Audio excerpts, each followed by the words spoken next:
सम्माननीय सभापति महोदया, पूज्य गुरुजी और गुरुमावृंद वो मोर अति आदरर छोट और बड़ भाई और भौणी माने समस्त को पवित्र स्वाधीनता दिवसर हार्दिक शुभेच्छा और शुभकामना।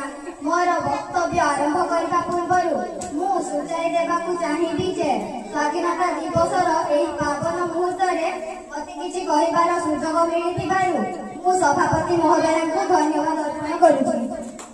मोर स्वाधीन भारतर भारतवासी यह कहवा अनावश्यक जे आज हेउछि अगस्त मास 15 तारिख 1947 मसीह ठीक आज दिन आमरी देश दीर्घ दिन पराधीनतारू मुक्ति पाइथिला।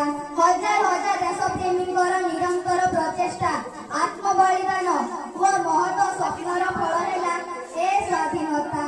एणु सर्वप्रथमे देश मातृकार महामुक्ति निमंते निज जीवन को तिल तिल करी विसर्जन करी जाइथिबा सेही वीर पुरुष गणक श्री चरण मोर भक्तिपूर्ण श्रद्धांजलि अर्पण करुछि।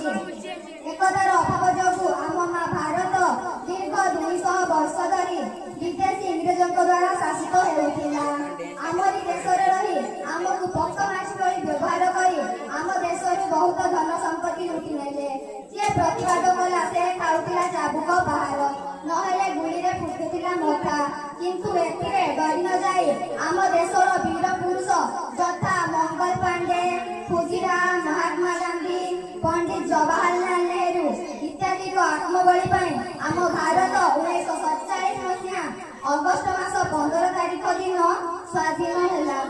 देश स्वाधीन होबार 78 वर्ष पूरी जाइथिले मध्य आज भी आमे पूर्ण भावे स्वाधीनता पाई नाही। सूर्य उदय हेउ कि न हेउ, दिन राति हेउ कि न हेउ, किंतु अपराध दिनकु दिन बढ़ी चलीछि। नारी निर्यातना, अपहरण, हत्या, धर्षण परि अमानुषिक कार्य आज समाज रे विष भଳି माडी चलीछि। एणु